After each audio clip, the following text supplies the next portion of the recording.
Welcome to this important informational video about sexual harassment in the workplace.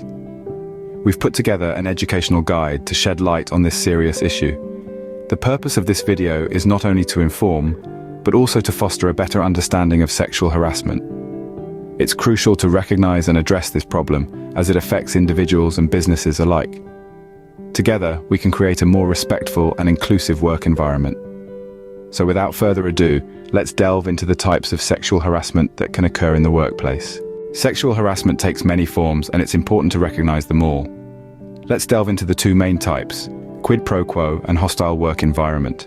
Quid pro quo, Latin for this for that, happens when a job benefit such as a promotion, salary increase, or even keeping the job itself, is made contingent on sexual favors. It often involves someone in a position of power exploiting their authority. On the other hand, a hostile work environment is created when someone's conduct makes the workplace uncomfortable, intimidating, or offensive. This could be through offensive jokes, intrusive questions about one's personal life, unwanted advances, or even inappropriate emails or text messages. Each of these forms of harassment can occur in any workplace setting, and both are equally damaging and unacceptable. Understanding them is the first step towards prevention.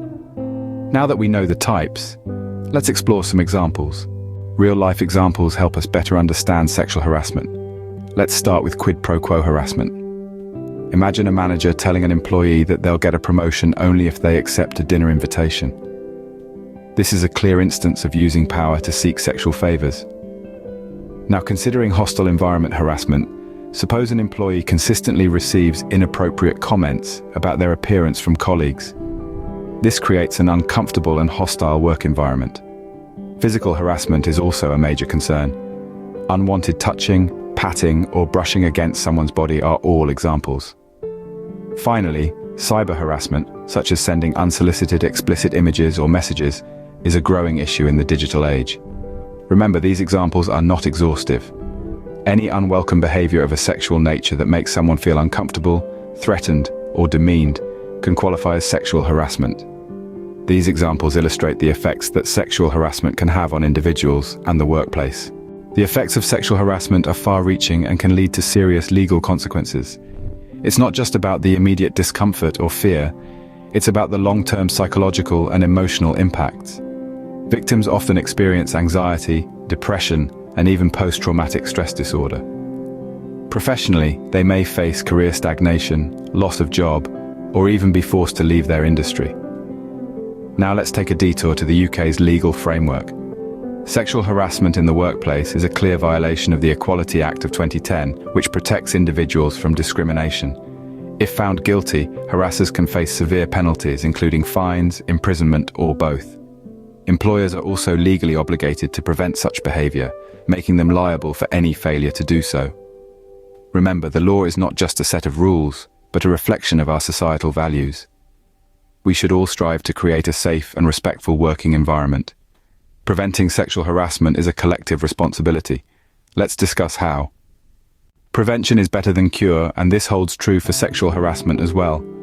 So, how can we keep our workplaces safe and respectful? One effective way is through regular training sessions. These sessions can educate everyone about what constitutes sexual harassment, the impact it has, and how to avoid it. But training alone isn't enough. We also need clear, concise policies. These policies should define sexual harassment, provide examples, and outline the consequences for such behavior. They should be easily accessible and understood by everyone in the organization. Now, what if you experience or witness sexual harassment? It's crucial to respond promptly and appropriately. Speak up, report the incident to your supervisor or human resources department, and document everything. Remember, it's not just about stopping the harassment, it's about supporting those affected and fostering a safe environment for all. Let's look at some case studies to deepen our understanding. Case studies provide valuable insights into real-world situations. Let's delve into a couple of instances that have occurred in the workplace. Firstly, there's the case of a large corporation where a high-ranking executive was found guilty of making inappropriate comments and advances towards several employees. Despite the victim's fear of retaliation, they bravely came forward. The company responded by conducting a thorough investigation, leading to the dismissal of the executive. In another instance, an employee at a small startup was subjected to sexually suggestive jokes by colleagues. Initially, she brushed it off, but as it persisted, she felt uncomfortable and reported it to her supervisor. The company, although small, had a clear policy against sexual harassment. They took immediate action, reprimanding the perpetrators and organizing a workshop on workplace conduct. These cases illustrate the importance of having robust policies in place and enforcing them, regardless of the size of the company or the position of the perpetrator. To conclude, sexual harassment in the workplace is a serious issue. It can take many forms, from offensive jokes to unwanted advances. The effects can be far-reaching and detrimental, both to the victims and the overall work environment. It is essential to foster a culture of respect and to respond promptly to any allegations. Whether you're an employer or an employee, it's crucial to understand the legal framework and the steps to prevent and respond to such incidents. We hope this video has given you valuable insights into recognizing, preventing, and addressing sexual harassment in the workplace. Let's see how much you've learned. First off, can you name the two main types of sexual harassment? Secondly, can you recall any examples of these that we discussed? And finally, what are some key steps we can take to prevent and respond to such incidents in our workplaces?